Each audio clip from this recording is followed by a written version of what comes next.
আল্লাহ বলছেন ওয়াত্তাবা হাওয়াহু ফামাসালুহু কামাসালিল কালব। প্রিয় বন্ধু শোনো মিয়া, আল্লাহ বলছে মনের ইচ্ছা মতো যে চলে, মনের চাহিদার যে অনুসরণ করে। কেন নামাজ পড়ো না? তোমার মন চাইছে দেখা পড়ো না। কেন সারা রাত নারী দেখলা, ছবি দেখলা সারাদিন? তোমার মন চাইছে দেখে। কেন তুমি পেশাব পায়খানার পরে ঢিলা কুলুক টয়লেট পেপার পাক পবিত্র ঠিক মতো হও না? কেন? তোমার মন চাইছে দেখে। কেন তোমার জবানে একবারও তোমার মালিকের নাম উচ্চারণ হয় না? তোমার মন চাইছে এই জন্য। তুমি যা ইচ্ছা তাই করতেছ, কেউ তোমারে বাধা দিচ্ছে না। আল্লাহর কসম, আল্লাহ কোরআনে বলছে এই যে মনের ইচ্ছা মতো যে চলে, ওয়াত্তাবা হাওয়াহু, যে তার মনের চাহিদার অনুসরণ করে, ফামাসালুহু কামাসালিল কালব, আল্লাহ বলে তার উদাহরণ হলো, তার দৃষ্টান্ত হলো কুত্তার মতো, কুত্তার মতো, কুত্তার মতো, কুত্তার মতো, কুত্তার মতো। এটা ওই জিন্দেগি কুত্তার জিন্দেগি, ওই জিন্দেগি কুত্তার জিন্দেগি, যে জিন্দেগিতে তার মালিকের গোলামি নাই। জন্য মনে রাখো, যাদের কপালে ছেলেরা সিজদা নাই, তোর জিন্দেগি কুত্তার জিন্দেগি, মনে রাখিস। আমার নাম মনে রাখিস, আমি বলছি, আমার নাম আনিসুর রহমান, আমার নাম মনে রাখ। ওই জীবন কুত্তার জীবন, যে জীবনে সিজদা নাই। ওই জিন্দেগি জানোয়ারের জীবন, যে জীবনে মালিকের গোলামি নাই, আল্লাহর নাফরমানি চেয়েছে। কেন সিজদা দিবা না? তুমি মানুষ না? তুমি জানোয়ার? তুমি কুকুর? তুমি বিড়াল? তুমি শূকর? তুমি সিজদা দিবা না কেন? তুমি এক পবিত্র মায়ের ঘরে জন্ম নিছ, তুমি এক ইমানদারের সন্তান, তুমি কেন সিজদা দিবা না? বলুন বাপ, আপনারা যারা বাবা আছেন, আপনাদের কাছে আপনারা বুঝাপড়া করেন। মুসলমান যদি হয়ে থাকেন, বুঝাপড়া করেন নিজের ছেলের ব্যাপারে। আরে ছেলের বিদেশ পরে বেটা, ছেলের দুনিয়া পরে, ছেলের ঘর বাড়ি বিল্ডিং সোফা ফার্নিচার পরে। মিয়া আগে ছেলের সাথে বুঝাপড়া করেন। তুই যদি মুসলমানের বাচ্চা হয়ে থাকস, কেন ফজরের নামাজ পড়বি না?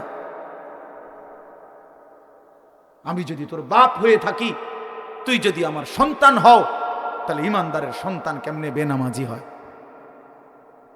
ইমানদারের মেয়ে কেমনে বেপর্দা হয়? ইমানদারের স্ত্রী কেমনে বেপর্দা হয়? ইমানদারের সন্তান কেন 24 ঘন্টা আল্লাহর নাফরমানি করবে? আপনি তারে আল্লাহ চিনাইতে পারলেন না, জীবনে কি চিনাইলেন? আপনি তাকে বানানে ওয়ালা চিনাইতে পারলেন না। আহা বন্ধু, করলেনটা কি? আহারে বাপ, কি করলেন আপনি? কার জন্য সোফা বানাইলেন? কার জন্য খাট বানাইলেন? আপনার বানানো খাটে সভ্য সন্তান সারা রাত উলঙ্গ ছবি দেখে। আপনার বানানো সোফাতে বসে আপনার স্ত্রী ছেলে মেয়ে রঙিন সিনেমায় নর্তকীর নাচ দেখে, টেলিভিশনে বসে বসে। সফলতা এটা? এটা সফলতা? এটা কামিয়াবি আপনার? এটা কামিয়াবি? তো কি বুঝাইতে চাইলেন? এর দুর্বিবেক নাই বাবার? এতটুকু বিবেক হবে না? কোরআন শরীফে আছে সূরা হুদের মধ্যে, নূহ আলাইহিস সালাম ওনার বেঈমান সন্তানের জন্য যখন ডুবে যাচ্ছিল, দোয়া করছিল, ইন্না ইবনি মিন আহলি। এই শব্দটা বলছিল নূহ নবী, আল্লাহ ওই যে ছেলেটা ডুবে যাচ্ছে, এটা আমার পরিবার, আমার বংশধর, আমার সন্তান। এই কদ্দুর কথা শুধু কইছে, এক দূরে শুধু কইছে, আর কিচ্ছু বলে নাই যে আল্লাহ তারে মাফ করে দেন, তারে মুক্তি দিয়া দেন, তারে ডুবানির থেকে বাঁচায় দেন, কিচ্ছু কয় নাই। এই কথা এখানে শুধু কইছে, আল্লাহ ওই যে ছেলেটা আমার পরিবার, আমার সন্তান। মানে মনের আবেগে আর কিছু কইতেছে না। কোরআন শরীফে আছে আল্লাহ তাআলা কোরআনের আয়াত নাজিল করছে, আল্লাহ ওয়াহি নাজিল করছে, ইয়া নূহ, হে নূহ, ইন্নাহু লাইসা মিন আহলিক, সাবধান, ওটা তোমার সন্তান না। সরাসরি কোরআন শরীফ। দিল আন্তরিক না হয় তো আর হবে কখন? আর হবে কখন? কোরআনুল কারীমের মধ্যে আছে আল্লাহ তাআলা বলেন, ফাবিআইয়ি হাদীসিন বা'দাহু ইউমিনুন, আল্লাহ তাআলা বলেন, বান্দা, এই কোরআনের চাইতে দামি আর কোন কথা বললে তুমি বিশ্বাস করতা? তুমি বলো। আল্লাহ নিজে জানতে চাচ্ছে আমাদের কাছে। ফাবি আইয়ি হাদিস, 23টা বছর আমি আল্লাহ কোরআন নাজিল করলাম, সর্বশ্রেষ্ঠ ফেরেশতাকে দিয়ে নাজিল করলাম, জিব্রাইল, সর্বশ্রেষ্ঠ রাসূলের কাছে নাজিল করলাম, 23 বছর নাজিল করলাম, 30 পারা কোরআন নাজিল করলাম। আল্লাহ তাআলা জানতে চাচ্ছে আমাদের কাছে, বান্দা বলো না, এরপরে এর চাইতে দামি আর কোন কথা বললে তুমি ঈমান আনতা, বিশ্বাস করতা, মেনে নিতা? তুমি বলো, তুমি বলো। এজন্য কোরআনুল কারীমের প্রতি আন্তরিক হওয়া, আল্লাহর কথার প্রতি সর্বোচ্চ মনোযোগী হওয়া, এটা আল্লাহর আদেশ, কোরআন শরীফের আদেশ এটা। ওয়া ইদা কুরিআল কুরআনু ফাসতামিউ লাহু ওয়া আনসিতু লাআল্লাকুম তুরহামুন। আল্লাহ তাআলা কোরআনে বলছে, যখন কোরআন পড়া হয় তখন তোমরা ফাসতামিউ লাহু, মনোযোগ দিয়ে শোনো, এবং ওয়া আনসিতু, চুপ থাকো, লাআল্লাকুম তুরহামুন, অবশ্যই তোমাদের উপরে রহমত বর্ষিত হবে। তাইলে দোস্ত, এটা জরুরি, একজনই শুনুক, আমার কোনো অসুবিধা নেই, কিন্তু মনোযোগ দিয়ে শুনুক। গাফেল কোনোদিন লাভবান হয় না। এই খামখেয়ালি করতেছে, কেন হাসে, কেন কাঁদে। এখন মনে করেন রাত 11টা বাজে, এখন এত রাত্রে বুট খাওয়ার কি যুক্তিকতা? না কথার কথা, ইনসাফ করে বলেন। ভাইয়া মস্কারি করো না, ভাবতে শেখো। একটা বিবেক কি বলে? রাত 11টা বাজে, এটা কি যৌক্তিকতা হইতে পারে? আল্লাহর কথার প্রতি খামখেয়ালি, এই অপদার্থই থেকে যায়। এ জীবনেও কোনোদিন জিন্দেগি সুন্দর হয় না, গাফেলের জীবন কখনোই সুন্দর হয় না। এই খামখেয়ালি আর কি, অবহেলা। কোরআন শরীফে আছে, আল্লাহ তাআলা স্পষ্ট বলছেন, যত লোক জাহান্নামী হবে, সমস্ত জাহান্নামী ব্যক্তির একত্রিত পরিচয়, আল্লাহ বলছেন, উলাইকা হুমুল গাফিলুন, এরা মূলত গাফেল। এজন্য ভাইয়া বুট বাদামও খাইও না। আমার কথা হলো, অল্প সময় দিল দিয়ে, আন্তরিকতা নিয়ে, নিজের ভালো, নিজের কল্যাণের জন্য আল্লাহর কথা শুনলে বরকত হবে। আল্লাহর কথা শুনলে বরকত হবে। লাআল্লাকুম তুরহামুন, আল্লাহ বলছে, মনোযোগ দিলে, চুপ থাকলে আমি আল্লাহ তোমাদের উপরে রহমত বর্ষণ করব, রহমত বর্ষণ করব। কোরআন শরীফে আছে স্পষ্ট, ওমান আযলামু মিম্মান যুক্কিরা বিআয়াতি রাব্বিহি সুম্মা আ'রাযা আনহা। তার চাইতে বড় জালেম, পাপী আর কেউ হইতে পারে না, যার সামনে আল্লাহর কোরআন তেলাওয়াত করা হয় অথচ সে তার থেকে বিমুখ, অমনোযোগী। খোদার কসম, আল্লাহ বলছে, সে সবচেয়ে বড় জালেম। ইন্না মিনাল মুজরিমিনা মুনতাকিমুন, আল্লাহ বলেন, এমন পাপী, এমন নাফরমান থেকে আমি নিজে প্রতিশোধ নেব, প্রতিশোধ নেব। তার মানে জীবনভর আল্লাহ তাআলা এটা ওয়াদা দিয়ে রাখছে, আমার কথার প্রতি অবজ্ঞা করলা, তোমার প্রতিশোধ আমি নেব, তোমার বরবাদি তুমি দেখবা নিশ্চয়। এই জন্য আমরা আন্তরিক হওয়া চাই আল্লাহর কথার প্রতি। কোরআনুল কারীমের মধ্যে আছে, তাকশাইরু মিনহু জুলুদুল্লাযীনা ইয়াখশাউনা রাব্বাহুম। আল্লাহ পাক নিজে বলছে, কোরআনুল কারীমের বৈশিষ্ট্য, কোরআন যখন মুমিন শুনবে, তো যাদের কলিজার ভিতরে আল্লাহর ভয় আছে, তাদের শরীরের চামড়া পশম সহ দাঁড়িয়ে যাবে, শিহরে উঠবে শরীর, সারা দেহের চামড়া নড়ে উঠবে। আল্লাহর কোরআনের বৈশিষ্ট্য এটা। হাদিসের মধ্যে আছে, আল্লাহর নবী সাল্লাল্লাহু আলাইহি সাল্লাম, হযরত আব্দুল্লাহ ইবনে মাসউদ বলছেন, আমি নবীজির সামনে কোরআন পড়ে শুনাইলাম, নবীজিকে শুনাইছেন উনি। তিনি বলেন, আমি 40 আয়াত একটানা নবীজির সামনে তেলাওয়াত করলাম, মাথা নিচের দিকে নামাইয়া। 40 আয়াত পড়ার পর নবীজি আমাকে বললেন, হাসবুকাল আন, এখন থামো। এই এই লাল শার্ট, এই যে খুঁটির মধ্যে হেলান দিয়ে আছো তুমি, তুমি সরো এখান থেকে, ফালতু কোথাকার বেটা, ফাইজলামি করো কেন এখানে? তোমারে তো বাধ্য করে নাই কেউ। ফাজলামি না থামলে বাইরে যাও। মস্কারি করে অনেকে আছে এমন গাদ্দার যে হুজুর আমি কোনোদিন কারো কথা শুনি না, আপনি বললে হবে কি? কথা বোঝেন নাই? সাবধান ভাইয়া, আমার কোনো আপত্তি নাই, তুমি চলে যাও, কোনো সমস্যা নাই। গাফেলকে বলে কোনো দরকারই নাই আমার, কিন্তু আল্লাহর কথার প্রতি মনোযোগী হইতে হবে।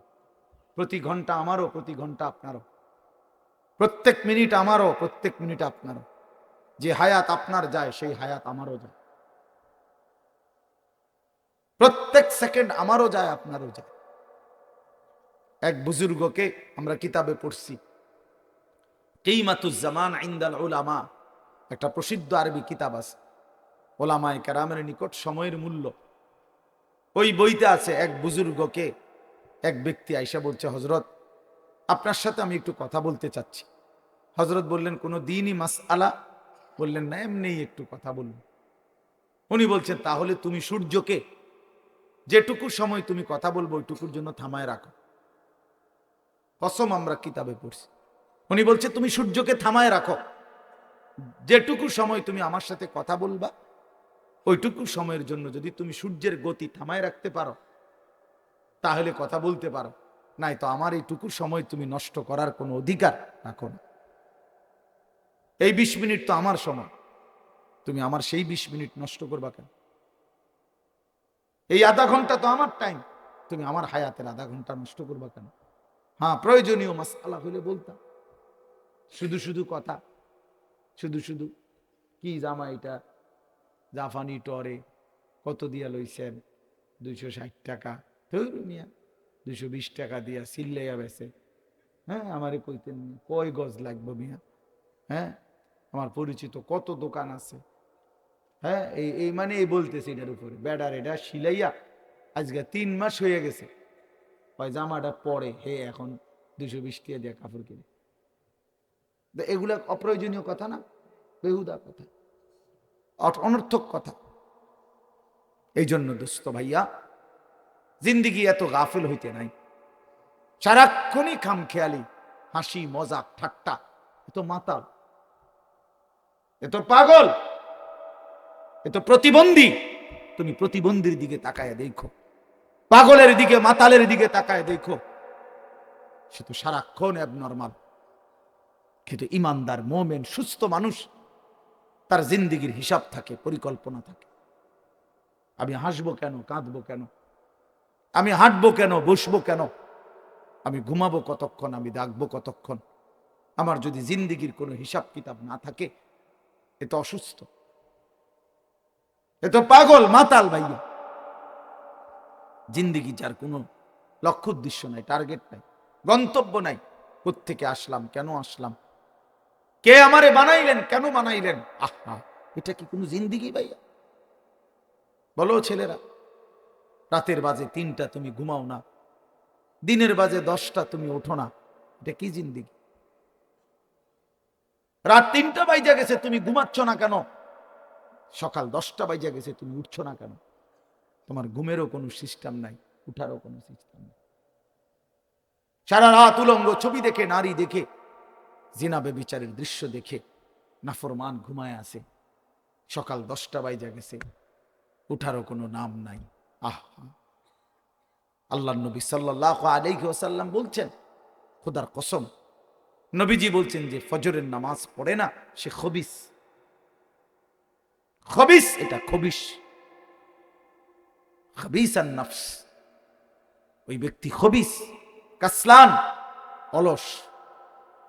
নবীজি বলছেন, যাকা রাজুলুন বালা শাইতানু ফি উযুনাইহি, যে ফজরের নামাজ পড়ে না শয়তান তার 2 কানে পেশাব করে দেয়, শয়তান পেশাব করে দেয়। নবী সাল্লাল্লাহু আলাইহি ওয়াসাল্লাম বলেন, ফজরের নামাজ না পড়ে যেই নাফরমান ঘুম থেকে জাগে ঘরের বাইরে বের হয়, সে শয়তানের, ইবলিসের পতাকা নিয়ে বের হয়। রায়াতুশ শাইতান, শয়তানের পতাকা নিয়ে বের হয়। এজন্য দোস্ত, আমরা এটা বোঝা উচিত। আমার কথা, প্রথম কথা এটা প্রত্যেকেই বোঝা উচিত, আমি মুসলমান, আমার একজন আল্লাহ আছেন, আমার শ্রেষ্ঠ রসুল আছেন, আমার একটা কিতাব কোরআন আছে, আমার একটা ধর্ম ইসলাম আছে। চারটি সর্বশ্রেষ্ঠ নিয়ামত আমার আছে। আল্লাহ আমার রব, মুহাম্মদ সাল্লাল্লাহু আলাইহি সাল্লাম আমার রসুল, কোরআন আমার কিতাব, ইসলাম আমার ধর্ম। এই চারটি সর্বশ্রেষ্ঠ নিয়ামত থাকার পর আমি পথহারা হব কেন? তুমি চরিত্রহীন হবা কেন? তুমি দুশ্চরিত্র হবা কেন ভাইয়া? কিসের অভাবে নষ্ট হয়ে গেল? কিসের অভাবে? খোদার 365 দিনের এক বছরে তোমরা যেই ছেলে কোনোদিন ফজরের নামাজ পড়লা না, প্রিয় ভাই ইনসাফের সাথে বলো, এটা মুসলমান? মুসলমানের বাচ্চা তো নিকৃষ্ট হয়। তুমি কোনো মায়ের ঘরেও জন্ম নিছ, মুসলমানের ঘরে? 365 দিনে খোদার এক বছর কোনোদিন মনে পড়লো না ফজরের নামাজের কথা? মুসলমান এত বড় গাদ্দার হয়? মুসলমানের বাচ্চা এত বড় নাফরমান হয়? আফসোসের বিষয়। ওই মা যে 2 বছর দুধ পান করাইলেন এই জন্যই, মা যে 9টা মাস পেটে ধারণ করলেন এই জন্যই, এক মা তার সন্তানকে বুকে ধরায়া দুধ পান করাইছে 2 বছর, এই আশায় যে 16 বছর বয়সে আমার ছেলেটা দিন রাত উলঙ্গ ছবি দেখবে, নারী আর ছবি আর মাতালের মতো জিন্দেগি কাটাবে। এই ছিল মার স্বপ্ন, এই ছিল মায়ের গর্ভে ধারণ, এর উদ্দেশ্য। ইনসাফ করো ভাই, ইনসাফ করো দয়া করে দোস্ত। তোমার ভালো তোমাকেই বুঝতে হবে, তোমার কল্যাণ বুঝার তোমাকেই বুঝতে হবে। এই পৃথিবী স্বার্থপর, স্বার্থপর এই দুনিয়া। কেউ কাউরে মনে রাখে না, কেউ কাউরে মনে রাখে না, কেউ কাউরে মনে রাখে না। এই দুনিয়া, আমার যেদিন মৃত্যু হবে সেদিনও পৃথিবীতে আলো উঠবে, সূর্য উঠবে। এই রং তামাশার, এই দুনিয়ার ব্যস্ততার, এই ফুর্তি চলতেই থাকবে, কিন্তু আমি কবরে চলে যাইব। এজন্য আমাদের প্রত্যেকেই এটা ইনসাফের সাথে ভাবা উচিত। অনিবার্য এক বাস্তবতা, প্রিয় ভাই, চিরন্তন এক সত্য যে আমাকে মরতে হবে। পৃথিবীর কোনো যুক্তি, কোনো বিশ্লেষণ, কোনো শক্তি, কোনো ক্ষমতা, কোনো বাহাদুরি দিয়েই যেহেতু মৃত্যুকে আমি আড়াল করতে পারবো না, কবরকে আমি ঠেকাইতে পারবো না, অতএব যেই পরিস্থিতির মুখোমুখি আমাকে হতেই হবে, বুদ্ধিমান বিবেকবান উচিত সেজন্য নিজে প্রস্তুতি নেই। যেহেতু কবরে যেতেই হবে আমাকে, কোনো যুক্তি নাই, বলে আমি বুঝি নাই, না না বুঝলেও মরে যাবে, খেয়াল না করলেও মরে যাবে, হাসলেও মরণ, কাঁদলেও মরণ। সুখের অট্টালিকাতেও মৃত্যু হয়, জীর্ণ কুঠির কুড়ে ঘরেও মৃত্যু হয়। জীবনে যে কোনোদিন সুখ দেখে নাই সেও মরে যাবে, জীবনে যে কোনোদিন দুঃখ দেখে নাই সেও মরে যাবে। তাহলে ভাইয়া বাপ, যে মৃত্যু আমাকে বরণ করতেই হবে, যেই কবরে আমাকে যেতেই হবে, কোনো ফাঁক ফুক নাই, কোনো সাইড নাই, তাহলে তার জন্য প্রস্তুতি নেওয়া, তার জন্য বাবা যে সেখানে আমার কি হবে, সেখানে আমাকে কি করতে হবে, খোদার কসম এতটুকু বিবেক বুদ্ধি খাটানো, এটা একটা সুস্থ মানুষের দাবি, সুস্থতার দাবি, এটা ইনসাফের দাবি, বিবেকের দাবি। এতটুকু বিবেক যদি কাজ না করে, ধরে নিতে হবে তার আকলই নাই, দেমাগই নাই, দেমাগই নাই। এই জন্য কুরআনুল কারীমে আল্লাহ তাআলা বলেছে, নাফরমানের দিল আছে কিন্তু কিছুই বোঝে না, নাফরমানের কান আছে শুনে না, চোখ আছে দেখে না। এই জন্য আল্লাহ তাআলা বলছেন, উলাইকা কাল আনআম, নাফরমান এক ধরনের জানোয়ার। প্রত্যেক পাপী হলো এক ধরনের জানোয়ার, নাফরমান জানোয়ার বেটা। আনআম চতুষ্পদ জন্তু, কারণ যার বিবেক কোনো কাজ করে না, বানানেওয়ালাকে চেনে না, সে চিনল কি? সৃষ্টিকর্তাকেই যে বোঝে না, খোদার কসম সে কিছুই বোঝে না, কিছুই বোঝে না। যার আল্লাহ নাই তার কিছুই নাই।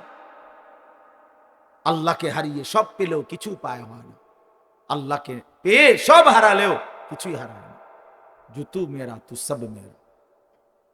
আমি এই জন্য অনুরোধ করছি, আলহামদুলিল্লাহ, যথেষ্ট বয়ান হয়েছে। আমরা রাত গভীরে ইনসাফের সাথে এই যে কয়জন আমরা বসছি, প্রত্যেকের কাছে আমার কথা এটা, আমরা ভাবা উচিত।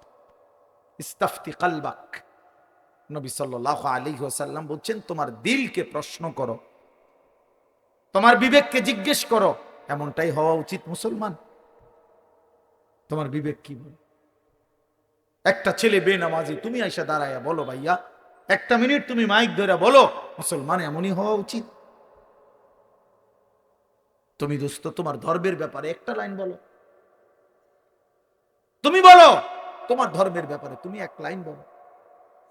তোমার রসুলকে এভাবে প্রত্যাখ্যান করা উচিত। কোনদিন তোমার চুল নবী সাহাবী আউলিয়াদের মতো হবে না। কোনদিন তোমার জামা পোশাক নবী সাহাবী আউলিয়াদের মতো হবে না। কোনদিন তোমার চলাফেরা সাজগোজ নবী সাহাবী আউলিয়াদের মতো হবে না কোনদিন। তাহলে কি যোগ্যতায়, কি কারণে আমরা মুসলমান? যাদের কপালে সেজদা নাই, তুমি কিভাবে মুসলমান?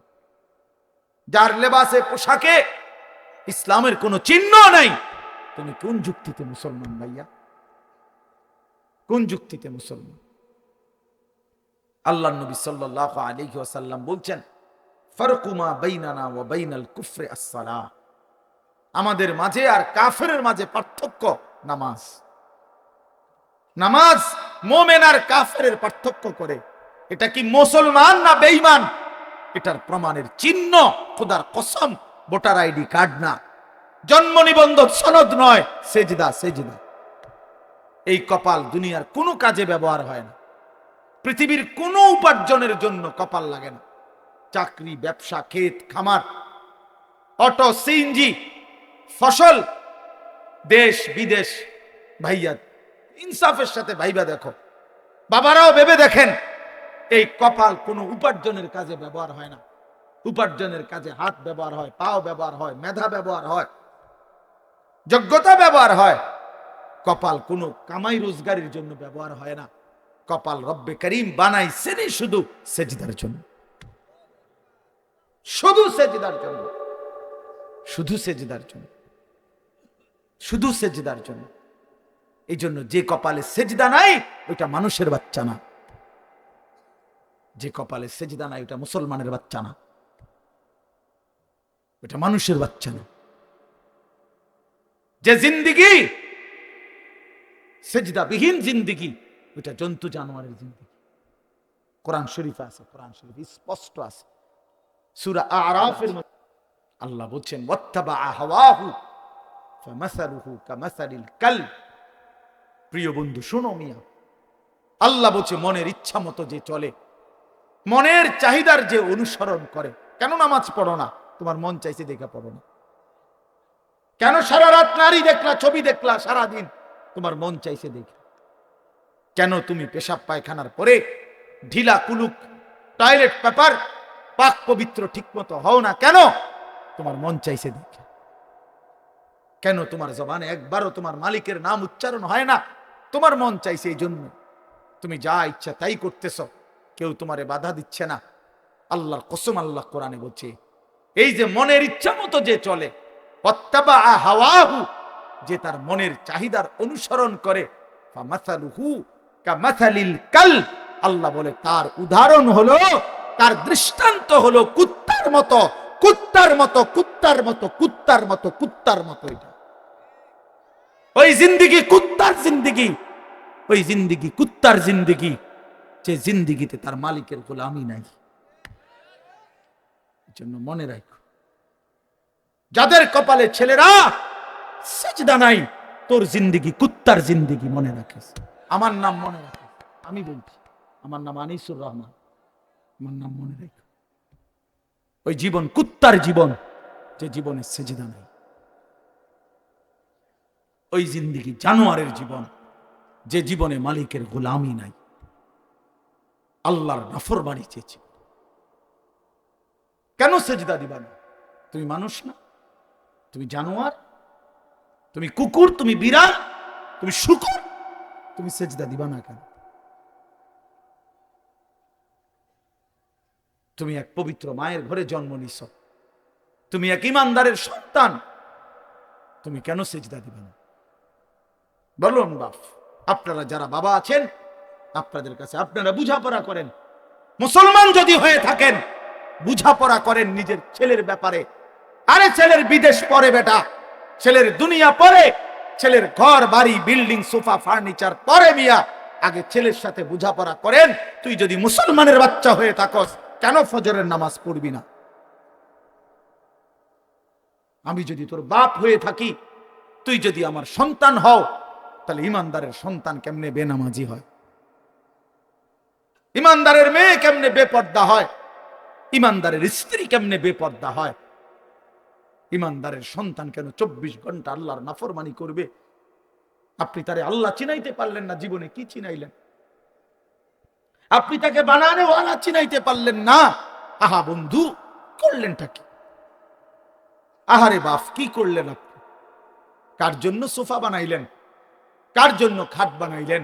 আপনার বানানো খাটে আপনার অসভ্য সন্তান সারা রাত উলঙ্গ ছবি দেখে।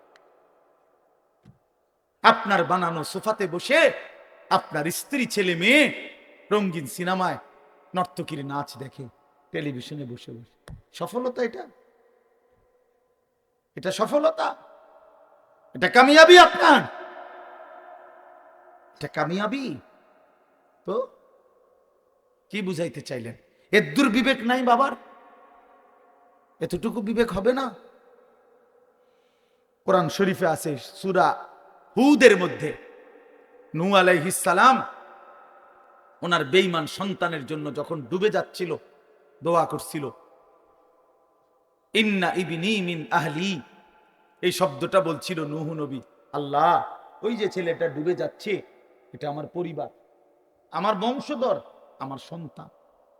এই কদ্দুর কথা শুধু কইছে, এক দূরে শুধু কইছে, আর কিচ্ছু বলে নাই যে আল্লাহ তারে মাফ করে দেন, তারে মুক্তি দিয়া দেন, তারে ডুবানির থেকে বাঁচায় দেন, কিচ্ছু কয় নাই। এই কথা এখানে শুধু কইছে, আল্লাহ ওই যে ছেলেটা আমার পরিবার, আমার সন্তান।